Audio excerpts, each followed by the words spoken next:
that things that you chase, what is it? You can chase nature out with a pitchfork, but she always comes rushing back in. Right. You know, if you, one of the things I tried to do in Maps of Meaning, which was the first book I wrote, was to write a description of what distinguished a religion from an ideology. And one of the things that distinguishes a religion from an ideology is a religion takes everything into account. It's like, well, there's a tyrannical element of culture, but there's also the benevolent element. And there's the tyrannical element, or the destructive element of nature, but there's also the creative element. And there's the heroic element of the individual, which would be embodied, say, in Christianity in the figure of Christ, but there's also the adversary. Mm-hmm. There's always this balance. Yeah. If you think everything is a social construct, so it's all social, well, the individuality is going to creep back in somewhere, and it does it in exactly the form. It's this very, very childish form, right? Because it's so immature, it's so underdeveloped. It's like, well, we're entirely socially constructed, except that moment to moment we can determine our gender by our own individual choice. And everyone has to bow down to that determination. Yes, well, and that's also what makes it so childish, is that not only is it an incoherent doctrine, because you can't have it both ways. You're not socially constructed and able to choose your gender. Right. Those things don't go together. Right. But the idea that your identity, now self-produced, also takes precedence over the negotiation you have to have with other people about what your identity is going to be, is really at the same developmental level, I would say, as a 2-year-old. And I mean that technically, because 2-year-olds cannot take their own identity and integrate it with the identity of other children. They can't do that until they're about 3. And so it's so infantile that it's almost beyond imagination. Well, it's like epistemic solipsism. Meaning? Meaning that the idea that only I exist, that's solipsism, and so that, that I therefore, I know only what I know, but everyone else doesn't really exist. Everyone else is an illusion. I only am familiar with my own thought processes. Right, and the only true reality is the reality that I experience. Right. And everyone, it's like... Except you can't live consistently with that, and no one does. Well, it's because those aren't identities. Right. This is another thing that's so immature about it. It's like, okay, you're gender fluid. Fine. Well, now what? Well, I'm dead serious. Like, what the hell are you going to do with that? You know, like... Part of the reason you have gender roles, and of course they're tyrannical and constricting, you know, obviously, because everybody gets taken by culture and crushed into something that's a compromise between their individuality and the rest of the world. Everyone suffers from that. But you know, if you're, let's say you're straight and you're heterosexual, sorry, those are the same thing. Let's say you're heterosexual and you're monogamous, and you're in a committed relationship. So like all of a sudden you have an identity. Well, what's the identity? Well, it's easy. You get married, you have children, you raise them together, you tie your lives together, you try to build something for the decades, right? And that's an identity. It's a pathway forward. It's a way to be. Well, I'm gender fluid. It's like, okay, well, pick your pronoun. It's like, okay, well, what do you do tomorrow? Well, I don't know. I'm out there in no man's land. You don't want to be in no man's land. That's not good. You're off the beaten path. You think, well, I can go off the beaten path. It's like, you go off the beaten path and you just see how long you last. You're lucky. If you're a highly creative person and you're very disciplined and you have most of your life in pristine order, you might be able to risk a substantial deviation from the beaten path and manage to maintain your sanity. But if you're a disorganized person and you wander off the pathway of tradition, you are in so much trouble you can't even possibly imagine it. There are things out there that you will encounter that you have absolutely no defense against whatsoever. And so it's naive beyond comprehension. It's like, well, I'm a new kind of gender. It's like, you've got 60 years to figure that out, and it'd take 50,000 years to even take a crack at it. So it's terrible. Yeah, Mary, did you have another question you wanted to ask? I think we can slip one in quickly. I think one more, yeah. Okay.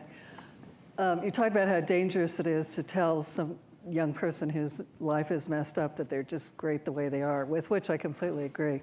But how do you reach a young person who's bought into the notion that life is meaningless?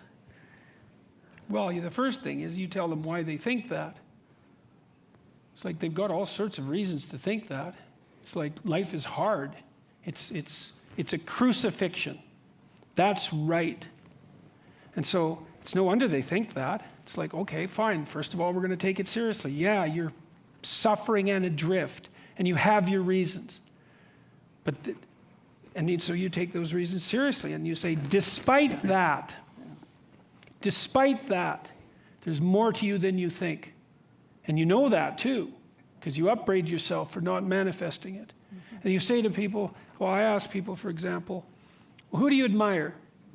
Because that instinct for admiration is part of the instinct for imitation. It's like, who do you admire? You admire people who are completely irresponsible. You admire people who can't take care of themselves. They can't even take care of themselves. Here's the most admirable person.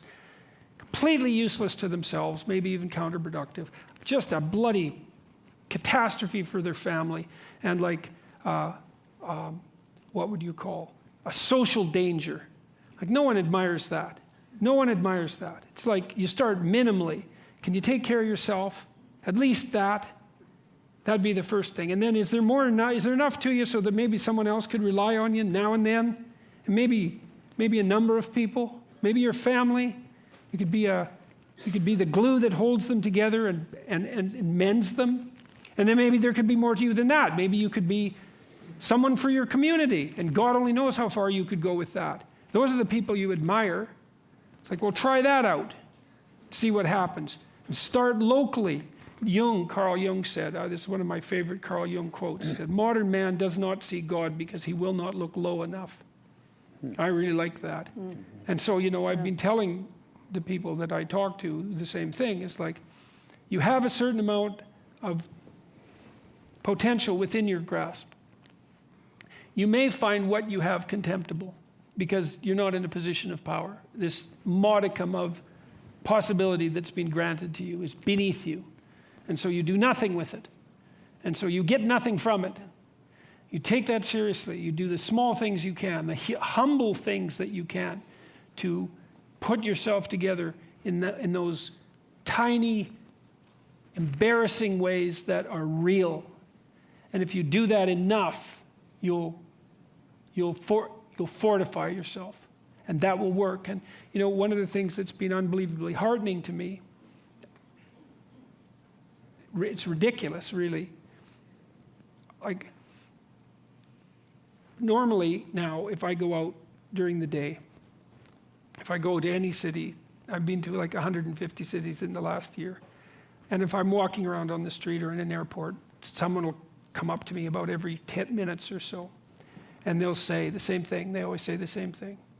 They first of all apologize for bothering me, and they're very polite. So all my interactions with people, you'd never guess this from like my reputation in the press, but all my interactions with people in public are unbelievably positive. And the people will come up and say, I was in this small domain of hell a year ago or 6 months ago, whatever it is, addiction, alcoholism, I wasn't getting along with my family. I'd been living with my girlfriend for 5 years and we were stuck. I didn't have any direction for my career. I was nihilistic, I was whatever. All the different ways that people can fall into a pit and be miserable. He said, I read your books or I watched your lectures and I decided I was going to try to put my family together. Or I was going to make a vision and pursue it. Or I was going to try telling the truth. I was just going to try one of these things. And things are way better, way better. And sometimes it's a father and a son, or sometimes it's a son and a daughter. It's not often a daughter and a mother, not so much. But, if it's a pair of people. Or it's a girlfriend and a boyfriend, and the girlfriend's very happy usually because her boyfriend has straightened up substantially, and maybe they're getting married and like he's half civilized at this point.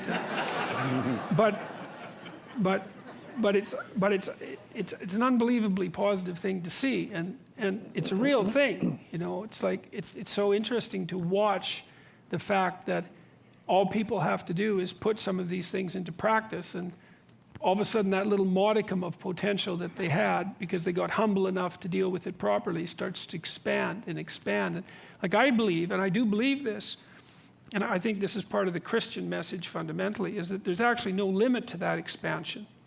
You know, because in some sense, like we are this weird combination of finite and infinite. Like we're related to the infinite in some manner, obviously, because the infinite exists, and here we are, and so we're related to it in some manner, and I don't know what manner that is, but I don't know what the limits are. It's like if you were the best person you could be, you know, truly, if you decided to live by truth and to aim at the good, and you really did that, you put your whole heart and soul into it, like you were, like that's what you were staking your life on, because you're staking your life on something.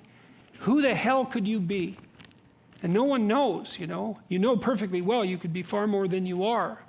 And you don't know what the upper limit of that is. And we certainly don't know what the upper limit would be if there were lots of people doing that. God only knows what problems we could solve. You know, there's lots of suffering and misery in the world. Plenty. And it's no wonder that people get bitter. But God, as you pointed out before, you know, we've got no shortage of ingenuity and possibility. And if we were serious about making things less wretched than they are, who knows what miracles we could pull off. Mm-hmm.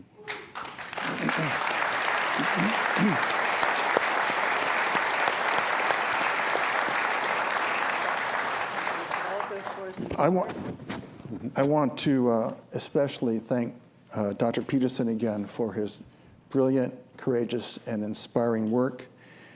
And we're particularly grateful to all of you for joining with us tonight.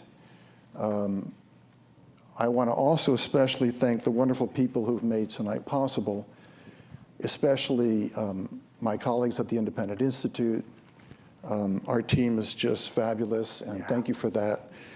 I particularly want to thank my colleague, Alicia Luther, who is our Director of Administration, for all of her superb work in organizing and overseeing all of that made tonight possible. Incidentally, there are copies that you may have noticed of 12 Rules for Life outside, signed copies. Please visit our website at independent.org for information about upcoming events and publications and more. We look forward to seeing you again at future Independent Institute events. Thank you and good night. Thank you, Jeff.